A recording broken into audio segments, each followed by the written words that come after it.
Oops.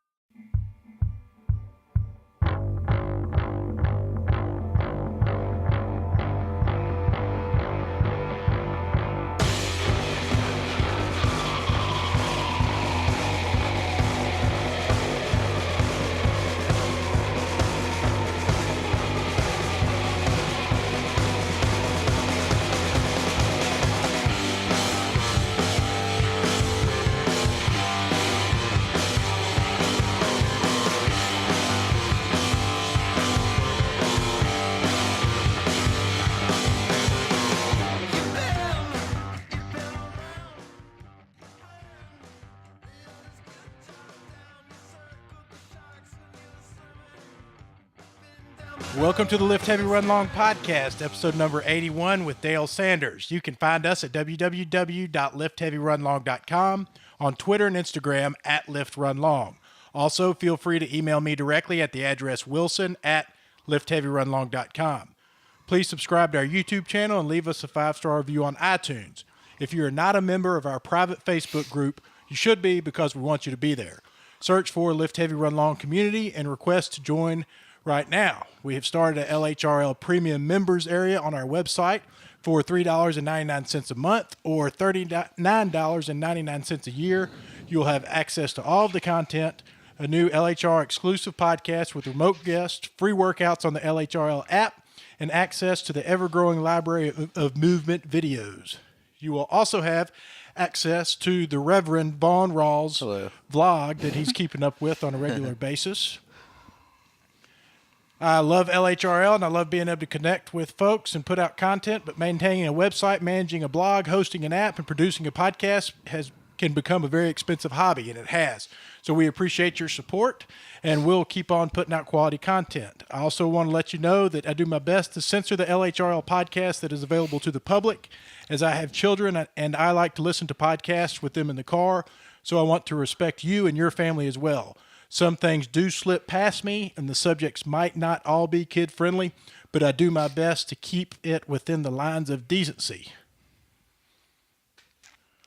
It's time for introductions. All right. This is my favorite part of the show because I get to introduce my incredibly talented, fantastically beautiful, absolutely incredible, dynamite wife, Dr.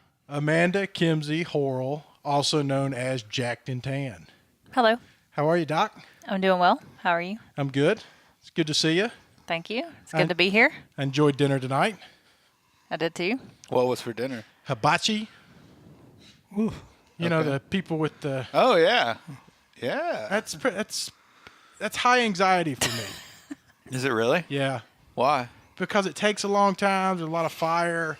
There's a lot of, they're doing their thing, and you need to appreciate what they're doing. But also, if you've seen it before, you don't want to snob it off and be like, "Oh, I've already seen that," and you don't want to be like, "Whoa, like that's the greatest thing I've ever seen." Oh, the onion volcano! Great job, guys. That has a 0% success rate. The onion volcano never works, and it's always just kind of awkward. Japanese egg roll. I get it. Let's get this thing going.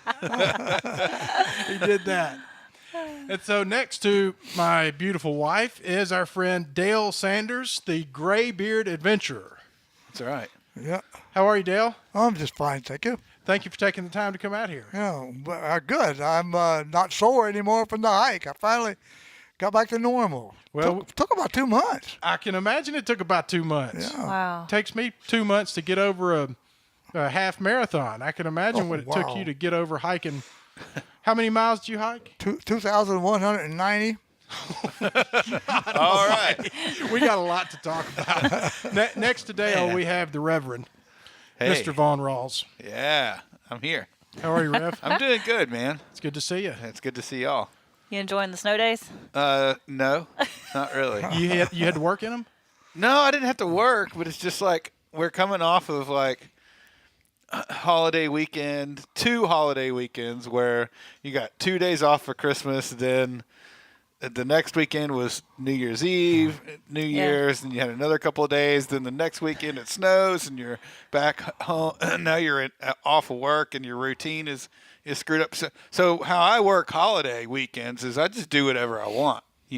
Like on Christmas weekend, I just sat around like a bum for 5 days, and you get 2 extra days off of work, so it's like, yeah, it's 2 more days. That makes 5 days off. I'm just gonna sit here on the couch and do whatever I want to do, and then the next weekend's New Year's, and that's another holiday weekend. I'm like, well, here we go. There's another one. We'll do that again. And then snow days come, and you're like, oh, well, I guess we got another holiday weekend here. So we're just kind of like, I'm just ready. I need to be in a routine, man. I think everybody's that way. Yeah. I like routine also. I've really enjoyed this snow week.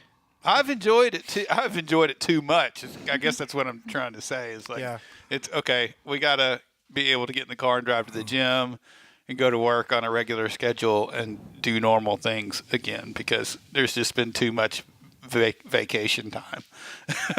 I understand that. All right. I've got a laptop wire running a different direction than I usually do, which has really relieved a lot of my anxiety. That's been really nice. I wanted to point that out. Well, is the video out? Or? No, I think it's going. It's I going. think we're in good shape. All right, cool. I think Brenda, said I can't read that far away, but I think. Well, I certainly can't. There's some people watching. There's 4 people watching the blank screen, so something's going on.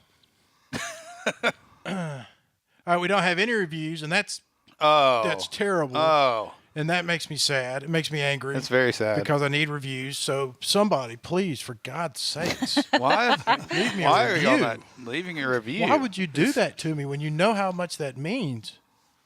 The merchandise on the shelving over here looks a little bare than it normally does. Well, it's because I took all the merchandise inside and to wrap it up and get control of inventory and tighten up the ship. He didn't want it to freeze. Okay. I thought maybe we had like a popularity boost and people started buying stuff off the ship. No, when I came in here, it was cold. Well, Dale came in here. I've been running this torpedo heater, which I don't think is safe and probably somewhat lethal. I was in here earlier. My eyes were really burning. Run it inside. Yeah, a propane, flamethrower. And so then, I come in and Dale and I are sitting in here. We've never met, and we've got this thing that, runs at like 50 decibels. Yeah. So nobody can hear what's going on. It's pretty loud. But it's pretty warm, I guess. Yeah, it's warm now. That thing was only on, 4 minutes? Yeah, not long. It doesn't take long. It's a small room. Good. Well, I hate to admit it. Earlier, I was worried about Dale finding the house. Yeah. And I told Amanda, I hope that Dale can find it. And I said, the guy's only the record holder for hiking the Appalachian Trail solo. I think he can find a way to. He might be able to figure out by Helga, Mississippi. Yeah. Maybe. I ain't having trouble finding the mailbox. I'll get a number for that, Dale. I'm sorry about that. I got to do better. One more thing that we have going on, and then we're going to get to Dale and his story, is Valerie's been working really hard. She has her 3-2-1 run program, which should be and will be, I think, the starting point for a lot of runners, learning the pose method and learning to a safer, more comfortable style of running. So she's getting that put together, and we'll have that up and running in the near future, and it will be broken down step by step into bite-sized chunks and drills, and basically like the seminar that you put on, just in small programmed increments. I think it's a great place for everybody to start, right? And in fact, it's the only place for anybody to start. I think if you want to go run or learn how to run, or you want to start running, if you want to run a 5K or you want to run a marathon, that's the place to start, is to talk to the best running coach that I know and let her teach you how to do it right. I think that Valerie has a lot of people who are circling back around to her, people who have been into running, and then they say, I'm tired of hurting, I'm tired of getting injured. Now I'm ready to see what you have to offer. We do seminars out of the runrx.fit website, and she's going to Israel. That's cool. To do Is she really? At a CrossFit gym in Israel. No kidding. Yeah. So this guy is going to get 30 to 40 of his members to sign up for this running clinic, and she's going to fly over there and put on her clinic. And put it to him. Yeah. Well, which is really cool. That is cool. Yeah. Worldwide.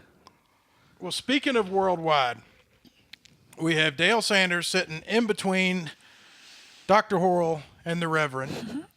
And this guy is, you're a world-class spear fisherman. You've rafted the entire length of the Mississippi River by yourself. Is that accurate?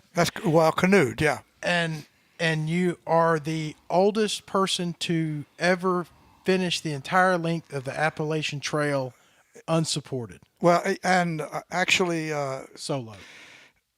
it's called a through hike. You do it less than 12 months, so I'm the oldest person to do a through hike. There are other people that have taken like 20 years or 10 years or something to section hike it. I think there's one that was older than me that did it, but it took him many years to do it. I did it in less than 12 months, so I got the through hike record. When did you start and finish that? Well, I officially started on 1 January last year and finished on 26 October. Now, I actually was on, that's 9 months is what it was. I actually was on the trail 6 months of that 9 months. The difference was what we call 0 days, meaning I didn't hike that day for some reason or another. And I got sick in the middle and got internal bleeding and had to go home and get some medical attention. And I had planned a midpoint break as well. And so those counted toward the 0 days as well. Okay. When you say counted towards the 0 days, those are just days that didn't hike, no hiking. Okay, but they're still counted as far as your length of time on the trail. Yeah, they still have to count because I started on 1 January and I finished on 26 October. That's 10 months. But if you add up the hiking days, it's 7 months. So it really took me 7 months of hiking. Do I have to ask the obvious question, what the hell makes somebody wake up and say, at 80 years old, 82. 82, you know what, honey? I'm going to go out for a walk, and that walk's going to be 2,600 miles. Well, I was doing it for juvenile diabetes. Okay. And I also was extending, I also was the oldest person to ever paddle the Mississippi River. And I won another age record, and I got another one there, as well as the MR 340. I'm the oldest person to ever complete that. So, and it was kind of nice to have the recognition as being the oldest person. And another reason I wanted to do it too is I didn't want to declare this at the beginning of my AT hike, but I wanted to, at midpoint, if I made it halfway, I figured that 1,100 miles, if I could make it that far, I was going to announce a new cause, a new reason. And I announced that I'm hiking to honor Indian Chief Graybeard. It was my namesake. Okay. I spell it Grey, and that's the way he spelled it. So I'm not the pirate, Gray. Uh-huh. I need to make sure I have that spelled correctly in your bio and our Well, you probably publicity do, on but it there. doesn't really matter that much, So when you're hiking something like this, how many miles in a day are you going? I averaged about right at just a little more than 15 miles a day is what I averaged from the day's hiking. But that range, sometimes I would, a few days I hiked under 10 miles, but rarely it was 10 or more miles. I mean, most of the time it was 10 or more miles that I hiked every day. And sometimes as many as one day I got 25 miles. Whoa. Many days I got in the 20s. I've got we have a lift heavy run long tent that one of the members of LHRL and I bought, and we're really excited to use it. The only problem is we don't use it because after I finish one of these races, I don't have the energy to take the damn thing down. Well, So every day, I hear you. after you finish, you've still got you're responsible for setting it up, taking it down, and doing it all again. if you're going to put a tent up, I have to carry everything with me to live on the trail. And so are you spending the night out there, or do you? The first half I literally carried a backpack that weighed about 23 pounds most of the time with me. And so you would hike all day and then set up a tent, or is that how that works? or go to a shelter. Okay, yeah. There's a lot of shelters on on the trail. But I'm proud to say that I never went to a motel or a hotel the entire 10 months, or 9 months, sorry. Never went to Wow. one, not even one. That's awesome. I stayed in about 6 hiker hostels. I don't know why they call them hostels, because they're not very hostile. They're very friendly, actually. But Is it just like somebody lives in a cabin in the woods and you go stay at their house? Or yeah, it was basically? they're usually very close to the trail, and they have bunk rooms usually for a bunk. And I stayed in some hostels, say 6 hostels. But other than that, I either slept in the van, or on the ground, or in the tent, or in the shelter. So is it like going from like one trailhead to another trailhead? Actually, the second half, that's exactly what I did. Okay. I was losing. I started out at 164, and the time I was You said 164 pounds? 164 pounds. Okay. Yeah, and before I got halfway, I was already down to 137. Oh, wow. And with my hiking boots on and all my clothes, so I didn't have any more fat for the body to use for energy, and I wasn't eating well. I was shopping in the grocery store, buying energy bars, dehydrated foods, and those lightweight pack things that you add water, anything you could add water to. I wouldn't carry any food that already had the liquid in it. I had to have a dried food or something I could add water to, because I was trying to keep my weight down. See, man, the biggest problem you got is weight. And anyway, I had to figure something out. I knew that I was going to end up in the hospital if I continued the second half as I did the first half. So I changed everything around. I found somebody that had a vehicle. I had my van. I was driving my van. So one of us would go south to the trailhead, as you mentioned a minute ago, and then hike north to get the other vehicle. So, and one would hike south. We'd sleep there together in the van and in the tent. And next morning, one vehicle would go down and hike. One of us hike north, one hike south again. And we just continued doing that. And so that way, every night, I had a good bed. I could eat canned foods and good foods. I would shop in the store where you would shop. Okay, I was going to ask how you were getting your Fruits food. and vegetables and stuff like that. So Okay. I was eating well. So I stabilized my weight loss. I didn't lose any more weight after that. And I think that factor, the fact that I was eating and sleeping well the second half, along with the recognition, the recognition I was getting from the other hikers and the support, the verbal support. You put all that together, I'll be honest with you, that and the angels, because I had angels following me too. Put those three Did things you? Yeah. together, and I made it. I did the whole trail. I passed all 26,000 white blazes. So On the trail. how many people did you have working specifically for you or with you to support I had none. I was walking really by myself. I had that one vehicle, or that one vehicle I had for the full second half, but I had a combination of 3 vehicles, and where I would walk alone. We'd pass on the trail. We'd trade keys. See? So what it was, I would be at my vehicle every night. He would be at his vehicle, because whoever went south would take the other person's vehicle. you? All right. See, so I was hiking to my vehicle. He was hiking to his vehicle. And if you call that somebody, that was support in a way, but it wasn't somebody that was helping me with was actually walking the trail with me. I was alone. Yeah, I don't know if I'd call it support. I'd call it logic. Seems like a good idea. Now, are you a laid-back person by nature? Pretty much, yeah. I'm pretty happy. If I can find ways to stay happy just about wherever I am.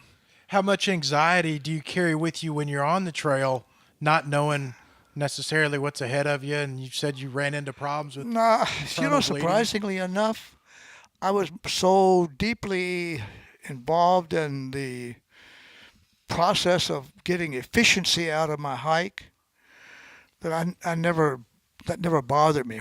For instance, I passed bears. This one mama bear, 30 feet off to the right of me, had 2 cubs. Hi, Mama Bear, how are you? I just talked to her in a singing type tone. And you know what she did?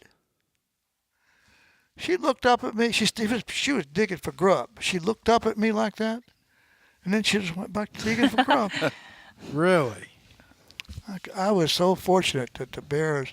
I don't know one mama bear that ran out to the edge of right up there about 6 feet up from me and looked at me because when I went behind the rocks and down a little bit, she lost sight of me, and she was worried about her cubs, so she ran over there to see where I was.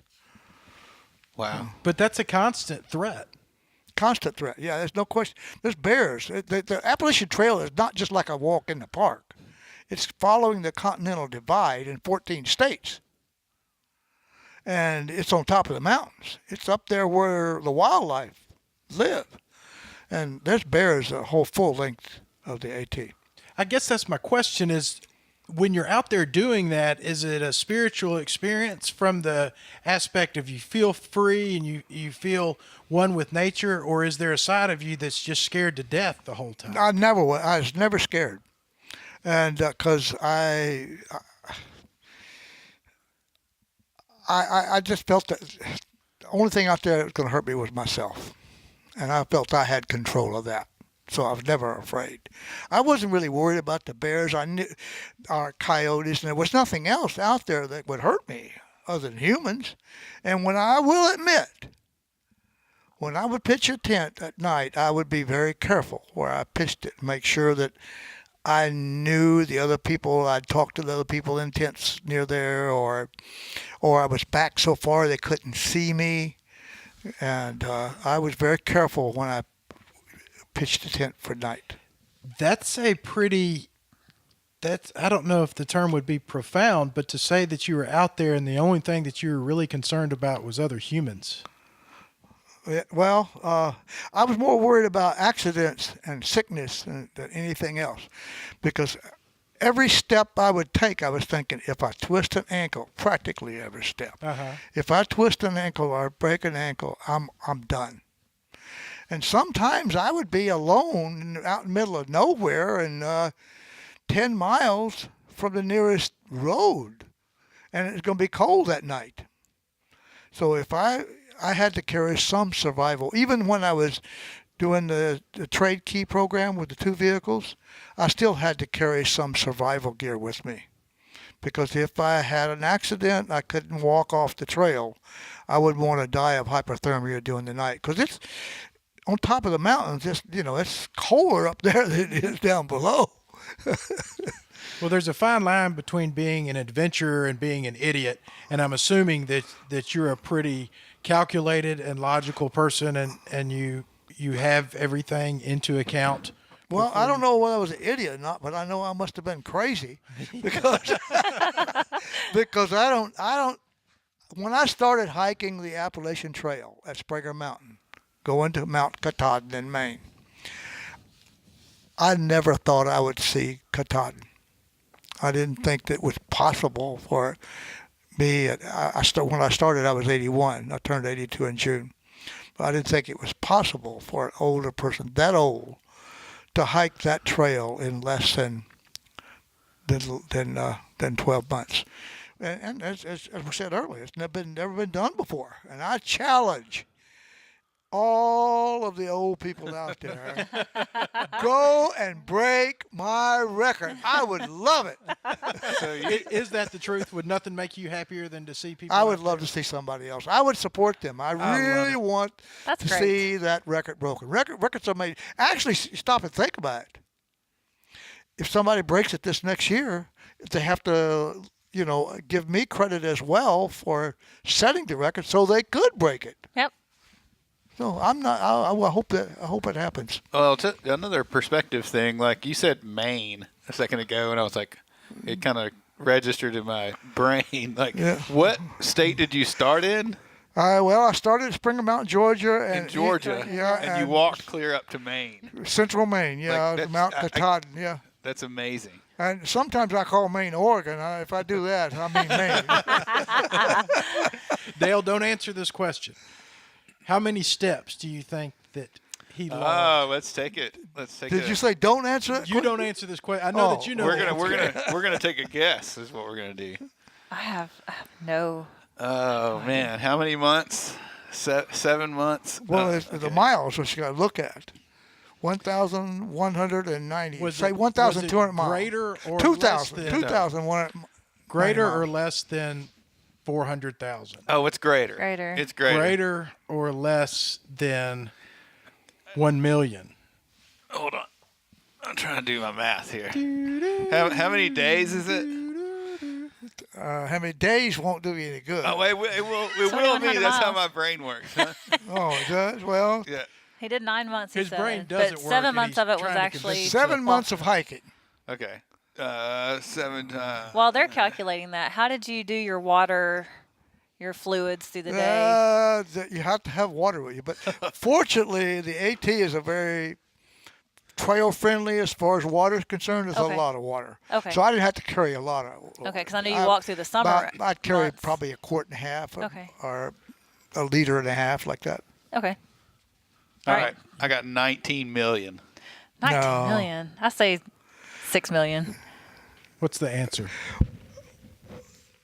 You were very close. 2.2 million. No. Let me tell you how many? Yeah. 4 million. Now, this is me. Some people say 5 million. They just generally say 5 million. But for me, because of the width of my step, I know it's 30 inches. And if you look at 30 inches, you know how many miles I hike. So it's 4,625,250 steps. Wow. Wow. That's incredible. That is incredible. Wow. And I didn't lose any toenails, and I still got my feet. That's crazy. I think 96,000 is what Tunnel Hill. Well, that's what around. I was judging on my steps for a 50-mile race because I knew it was around 90,000. I was like, okay, that's probably a day. And then I did the math, and he was ultimately right that knowing the number of days, and it's not going to help you. But knowing exactly how far your step is That's right. and how far you went does kind of help a little bit. Having taken all 4 million steps. would be That's all helpful you as need. well. If it's 30 inches, and you know how many miles. Wow. So, what was the most dangerous or the most scariest thing you ran into out there on the trail? Any time where you kind of after it was over, was like, whew. The most frightening thing on the trail was probably getting cold and dealing with the cold temperature. Mm-hmm. Especially, it was very disheartening, or what am I trying to say is having cold and being wet at the same time. That's what I'm trying to say was a very frightening experience because you can get hypothermia, especially when the wind is blowing in it. Mm-hmm. So that was something I continually worried about was hypothermia and due to getting too cold. So it wasn't like if you knew the weather was going to be bad that day, it didn't matter. You still went. Well, or was there... no. Some of those 0 days were 0 Okay. days because of weather. I gotcha. See, yeah. There had to have been some point on the trail that you said, some point between 1 and 5 million steps where you said, this was a bad idea. Let's just Almost take it back every to the day. Literally almost every day. There's no way I can do this. But I think about the second day I was on the trail, somebody told me, never quit on a bad day. So I would say, okay, then I won't quit today. I'll just give it one more day and try it one more day. One more day. I literally thought my chances, well, let's put it this way. If there's 5 people sitting at a table having dinner and they're on the AT and they just started, only 1 will make it. 1 in 5 make it. So, that's young people. 60 to 70% of the people hiking are in their 20s. Yeah. And here, if you put age onto that, I figured my chances of making it were like 1 in 20. I calculated it out. and I turned Which out is probably giving yourself pretty good odds in the whole scheme. well, of things. that was pretty darn good odds. So I thought the chances of me making it were 1 in 20. So I just sort of took it with a grain of salt and just every day just hiked and surprisingly I was able to complete that trail. At what point did you say, "I'll be dang, I'm gonna"? You I know might just what? make The, this. the reality of that set in. I'm trying to think of where it actually, I realized, hey, I can do this thing. It was someplace in New York, because what happened, I was hiking back, when I left Springer Mountain, I went to Pennsylvania, and then at central Pennsylvania, I went to Katahdin, so I could hike the mountains in Maine before it got too cold in the fall, and I hiked back to central Pennsylvania. So on the way back down, I started feeling more confident. When I got to New York, at one point, I woke up one morning and I said, I can actually do this. But I was only like 400 miles from the finish at that point. So it took me 1,800 miles to figure out that I can actually hike this thing. So you went up to Maine and then back down to... Yeah, I did. That's what they call a flip-flop. It's Okay. perfectly legal. They encourage that because the people that started Springer Mountain in Georgia go all the way up. It overtaxes the resources, so they want people to create their own routes. So my route was Springer Mountain to Boiling Springs, Pennsylvania, and then to Mount Katahdin, hike up to the top of the summit of Katahdin in Maine, and then hike back down to where I stopped. And that's what I did. Now, I was through when I got back to Boiling Springs, except for 1 mile.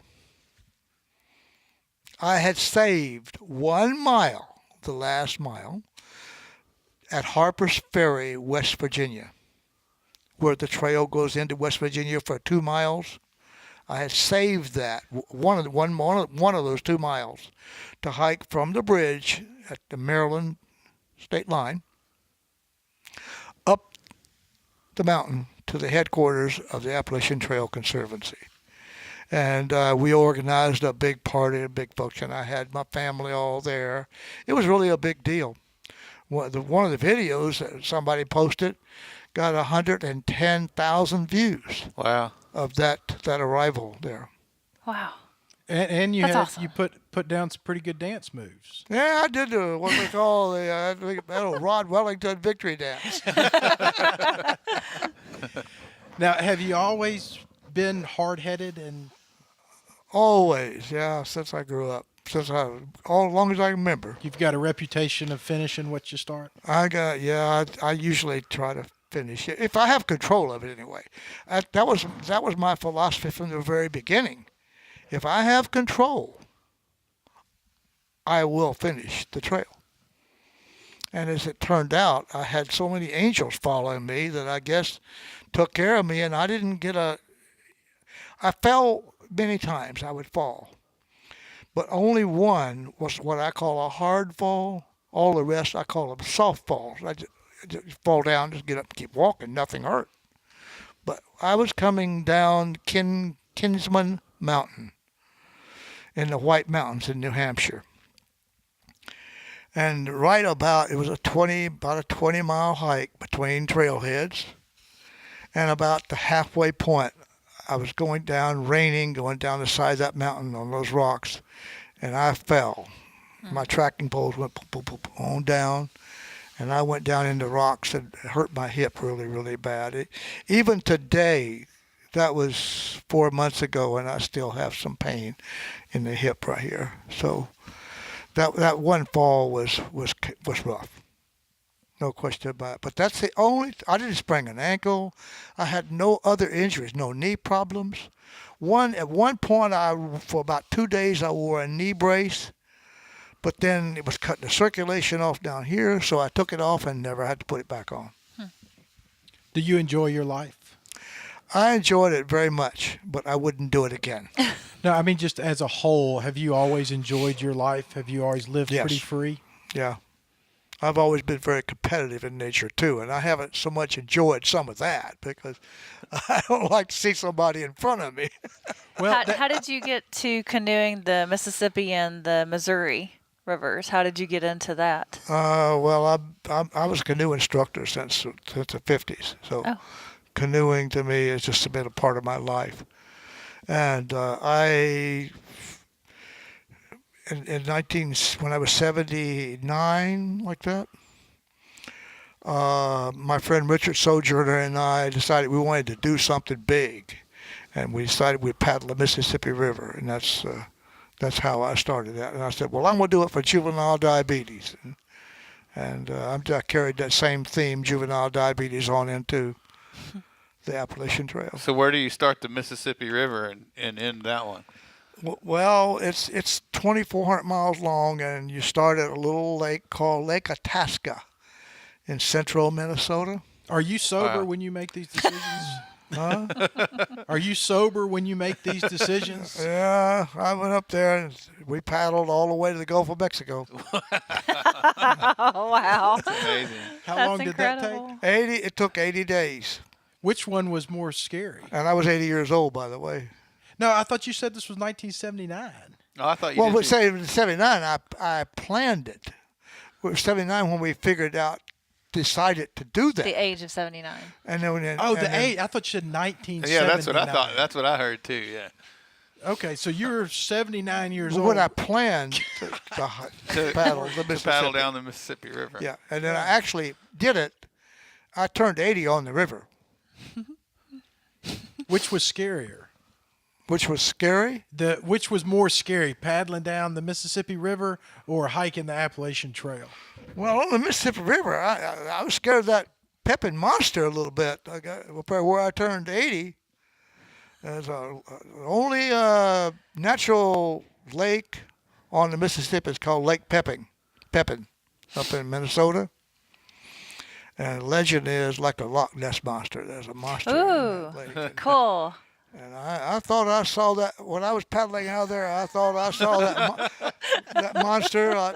That's the one incident that I was the most frightened between the Appalachian Trail and the Mississippi River was paddling out of Lake Pepin because the water was high and I was paddling pretty close to the shore, and something about big around as a basketball,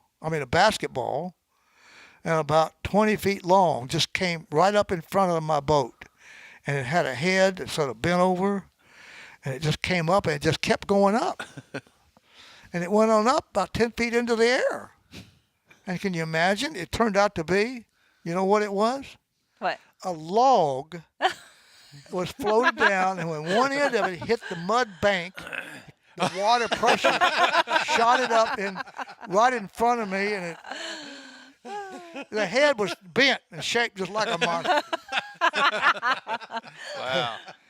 Because that night we've been talking about the Pepin monster. See? Was this in the day or the nighttime?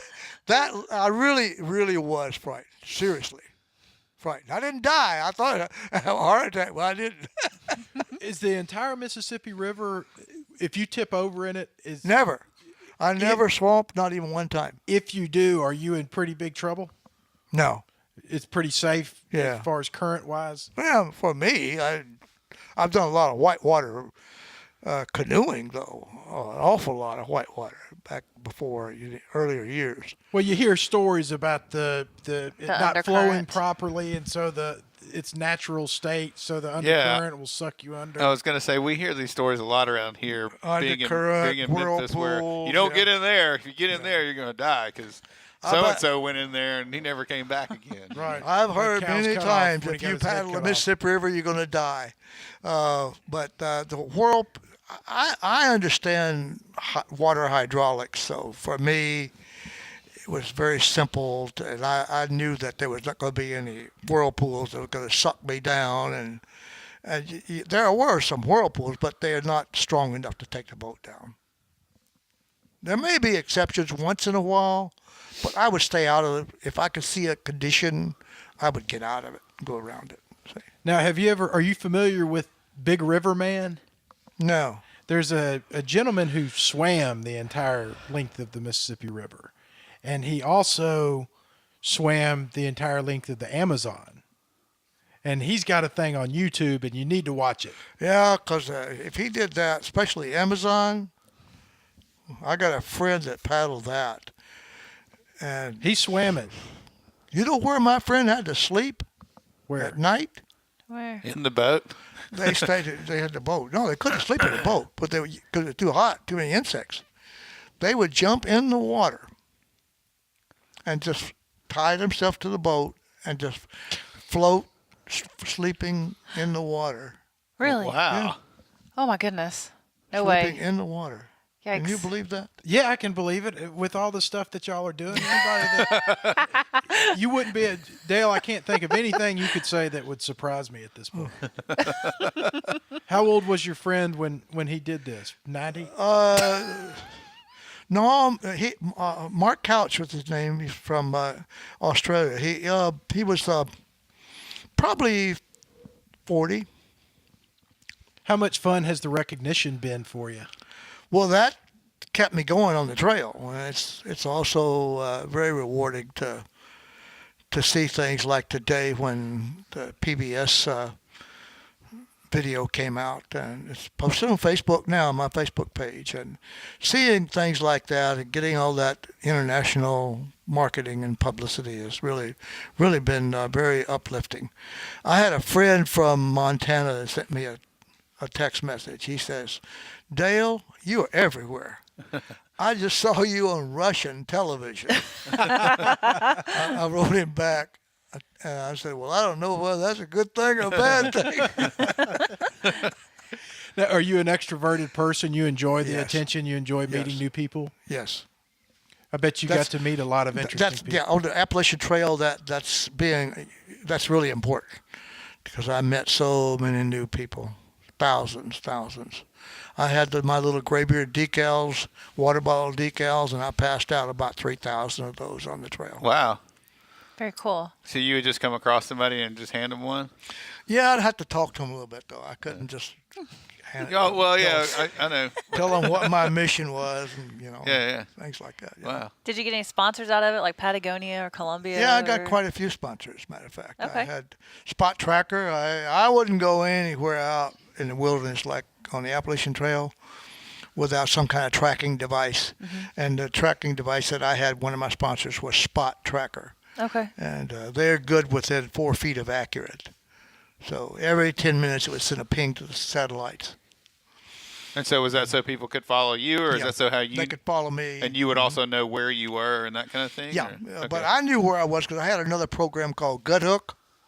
It was on. It's an app for the phone, and it uses 3 satellites as well to show you where you are. Oh, neat. And it's overlaid onto the AT map itself, so you can tell if you're off the trail. There's some places like in the White Mountains in New Hampshire, the trail is not marked well, so I had to use Gut Hook to know if I was literally on the trail or not. Gut Oh, wow. hook? And so Like hook in the gut? Gut Hook, yeah. What does that stand for? Guthook. One word, and don't ask me where he came up with that. Okay. These guys were deciding what they wanted to call this app they had an idea for, and so they got really drunk and came up with Gut Hook. Actually, That's probably Gut Hook has many Let's name it big Deal trails Bird. in the U.S. No, we're going to call it gut hook. Let's go on to your spear fishing. How'd you get into spear fishing? I was the lifeguard on Kentucky Lake, and we started spearing rough fish back in the 50s. And when I went in the Navy, I got sent to the West Coast and went to San Francisco Bay Area and got involved in spearfishing. And then got involved in a competition, stayed in California many years in competitive spearfishing. I was pretty good at it. I was a good hunter. I grew up carrying a gun, hunting. And I was a good swimmer. As a matter of fact, in 1959, I held the underwater breath holding world record for a while. Did you really? Yeah. How many world records do you hold? Or Well, have if you held count it? that one, I'm going to count that. I'm going to count any world record that you have had. that one has been broke many times. But right now, I still hold the Mississippi River and the Appalachian Trail and the MR 340 and that breath holding. What's one. MR 340? There's another one too. I forgot. I was the world How do you athlete forget of the that you year. held a world record? Well, I was recognized by the Spearfishing Federation as the athlete of the year in spearfishing in 1965. Man, you're a phenomenal guy. I was an all-region football player at Germantown High School. Were you? Oh, you have to bring that up. You played football? Y'all are so rude. Wow. We can shut this thing What down. So the what high school did you MR go to? 240. MR3, Missouri. It's called MR means Missouri River. take that back. 340 miles across the state of Missouri. Okay. You're paddling on the Missouri River from Kansas City, Kansas to St. Louis. It's Okay. 340 miles. You have to do it in 85 hours or less. So it's at some point in time you've held 4 world records. Yeah. Wow, that's fantastic. So if you're spearfishing, can you go out to any lake and if somebody says, "Here's a spear, go grab us some dinner," can you sit on a pier and just pick them off? Not really. When I was when I was heavy in spearfishing in the late 50s and 60s, you couldn't just go into any lake and spear fish. Some of the lakes would be open for spearing rough fish, but rarely in those days would you be able to spear game fish. But nowadays they do have some. If you have the right license and things, you can. There are some lakes where you can spear game fish as well with a limit.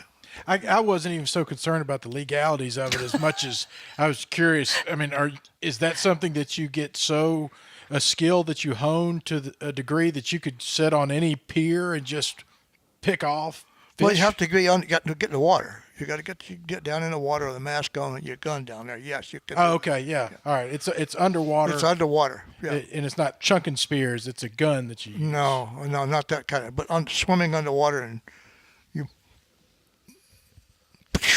You do that in salt water, fresh water? Salt water, mostly. Most of my diving I did hold a California State freshwater championship, No. but most of my spearfishing was in salt water. Well, so I guess that it's awfully handy to be able to hold your breath longer than anybody else in the world. Well, that really counts because, see, you got to be able to go down to the bottom. And in the national championship, when I won that, I was having to dive in 80 feet of water just to get to the bottom. 80 feet. I didn't even know that was you humanly get to the possible. bottom, and you got to be able to stay there a little bit, look around to find a fish to shoot. What weighs you down? What keeps you down there? Like if you Swim down. you just gotta. Swim back. Well, how do you stop when you get down there? Is what I meant. Well, I'm sure the pressure is so heavy you're pretty down neutral there. buoyant, so you can go where you want to go. Yeah, Okay. I'm sure it's Neutral. pressurized down there pretty well. I've got a 10-foot swimming pool, and if our kid's toy goes down the bottom of it, I'll just give him another toy. I'm not going down there. Man, your head feels like it's about to pop at 10. Well, how do you acclimate yourself to get to 80? I mean, is that Breath something you holding. practice? Breath holding and practice. It's just like anything else, like you running. How many miles did you run in 26 hours? 100. See there? That, to me, it looks like it's impossible to run 100 miles and at any age under 30 in 26 hours. Mm-hmm. And it's quite impressive. I mean, it's astonishingly impressive, but it's within the realms of like physical possibility. I didn't think that going 80 feet into the water was physically possible. I mean, I didn't know that you can practice not having your head implode between your ears. Well, yeah. If you're talking about the pressure of the water on the body, well, you have to equalize. About every 5 to 6 feet, you got to equalize the pressure in your middle ear, which automatically takes care of the sinuses. So you have to. The rest of the body will absorb nitrogen to take care of the pressure, but the inner ear, you have to actually force the air through the eustachian tube in there. Otherwise, you rupture your ears. Aha. So You there's could not skill and knowledge and practice involved in all that. And if you got a cold or something you can't clear through the eustachian tube, you can't go over 5 feet if you do your bust your eardrums. But you know that's happening. Oh yeah, you as feel you're this going down. tremendous pain. If you feel pain, you go up. I had one time when I was on the diving in the scuba tanks out in the Philippines, and I tried to come up. Oh, I couldn't come up. I could not. Every time I'd have to go back down. Every time I tried to come up, pain would be so severe, and in this left ear. So it's the same going down as it is if you're stuck down and you can't equilibrate or whatever you I said. really thought mine was reverse pressure. See, sometimes it could be plugged in there and it won't come out. But when I got to the surface, the pain was so bad and everything, and they took me to the doctor. The doctor looked at my eardrum and he said, "Yeah, you got a ruptured eardrum." And he gave me some medicines. My wife went out and got the medicines real quick and turned over. She dropped those medicines in there, medicine drops. Oh, man, the pain was really terrible for a second. And all of a sudden it went away, and out comes a crab the size of my fingernail. You're kidding. It was a crab in my ear. Oh, Oh my gosh. goodness. You Never heard that happen before. A crab Big from as the my Philippines. fingernail. A Philippine crab. Wow. Is your wife an adventurer?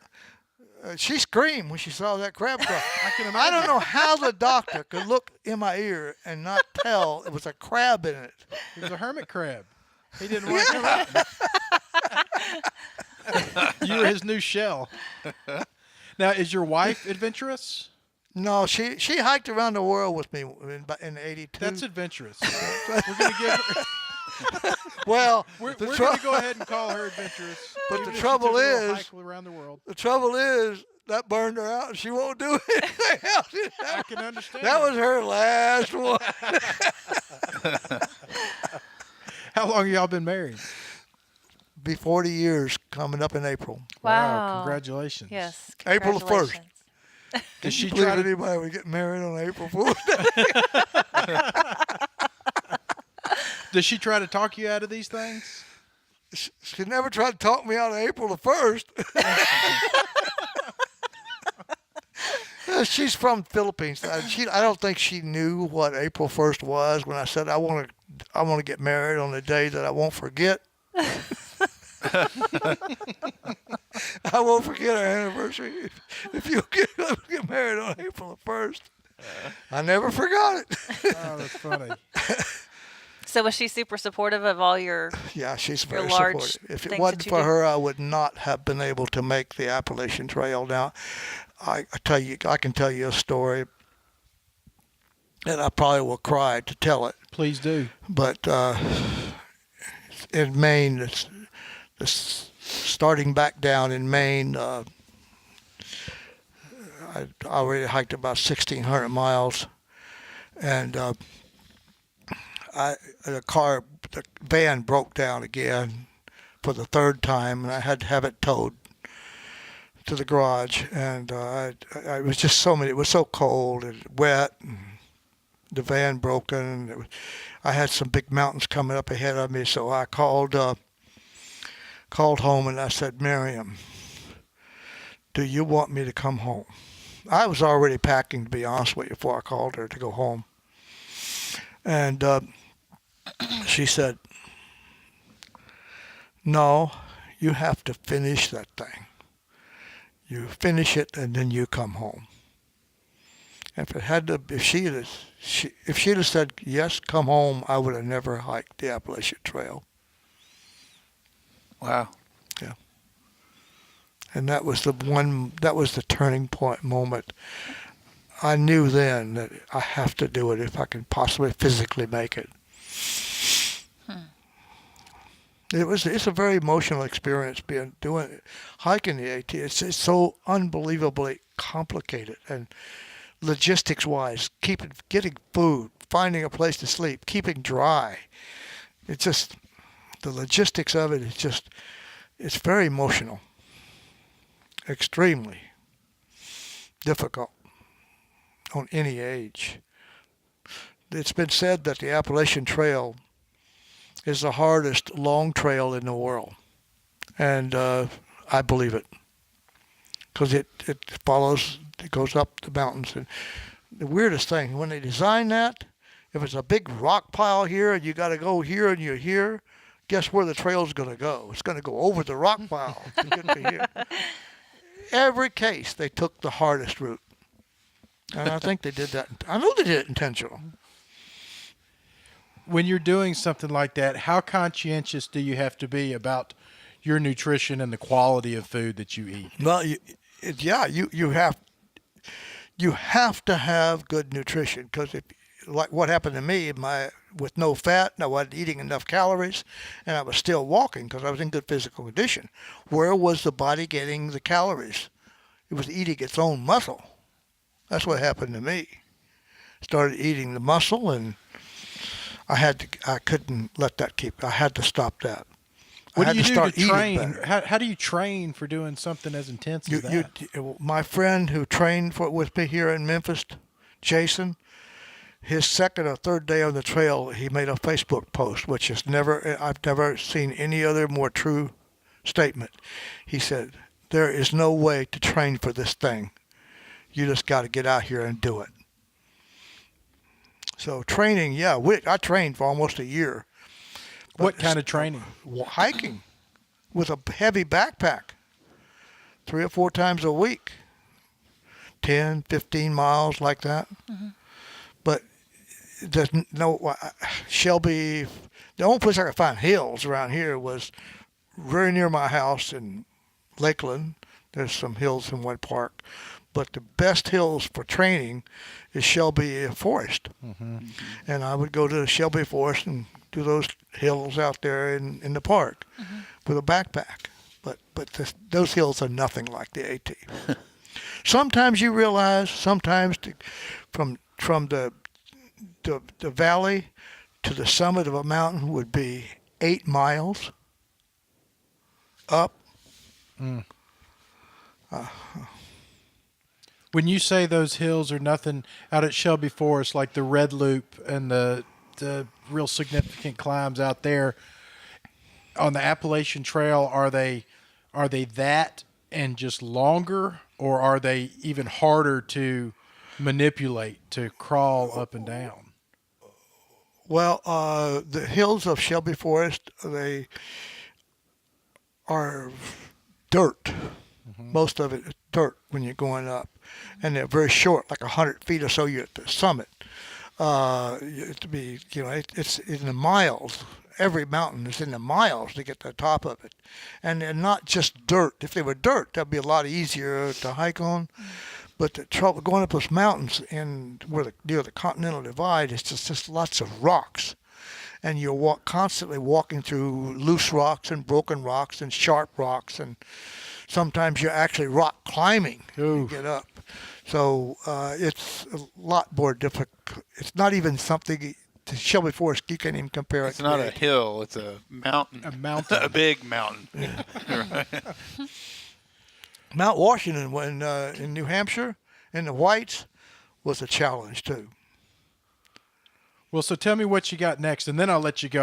I told you I wouldn't keep you more than an hour, and I'm going to freeze you to death. Oh, it's been fun. Don't worry about that. What do you have next on your agenda? What do you do after you've broken 5 world records, you've swam the Mississippi? I'm trying to figure something else so I can get another record. Okay. But I posted on Facebook, trying to get some ideas on what to do, and I got it narrowed down to about 6 different possibilities for 2019. I haven't made up my mind for sure yet. I got an invitation today in 2019 to represent the U.S. in New Zealand in the World Spearfishing Competition in the Masters Division. So that just might be something I'll look at and I think that's do some hiking in New Zealand at the same time. Yeah. Wow. Yeah, that's incredible. I got to get a sponsor though, so I got to find a sponsor for that one. You shouldn't have any problems finding a sponsor. Who wouldn't want to sponsor the Graybeard Adventurer? I don't know. A lot of people So wouldn't want to do it. What are the other 5? What are the other 5 ideas? Oh, well, one would be the Missouri River system. It's almost 4,000 miles. It's lake from Brower Spring. You talking about hiking or paddling? Paddle it. It would be paddle it. Missouri River water system. It's from Brower Spring to the Gulf of Mexico. That'd be Mississippi involved from St. Louis on down as well.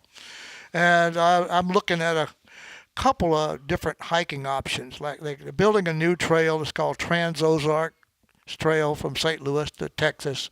I'm looking at if that trail is marked by 2019. I'm looking at that as a possibility. And of course New Zealand, and then the Camino de Santiago. Yeah. That's what I want to do. I'm looking at that as it's on the Yes. list as a possibility. It's a hike, and then I'm considering the John Muir Trail as well as the Pacific Coast PCT Trail. Cool.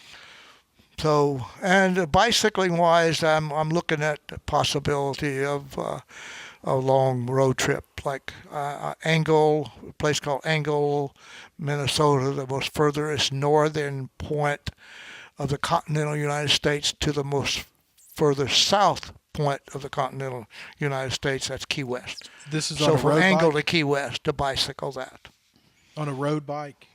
No, it would be a touring bike. Okay. I've already got my panniers and everything, my bike at home already I would use. I really wanted to do a bike because I've done a canoe trip, now I've done a hiking trip. I really want to do a bicycling trip. But I'm just kind of worried about the roads and the safety of it, you know. Do you ever do do you ever participate, or have you ever thought about participating in some of the trail races out here and hiking those? Not racing. No, I was not thinking running and racing. I never have been a runner. Yeah. Well, I mean, Swimmer, I used to rate competitive swim. a lot of these races are, the cutoff. People do walk them, and power hike them.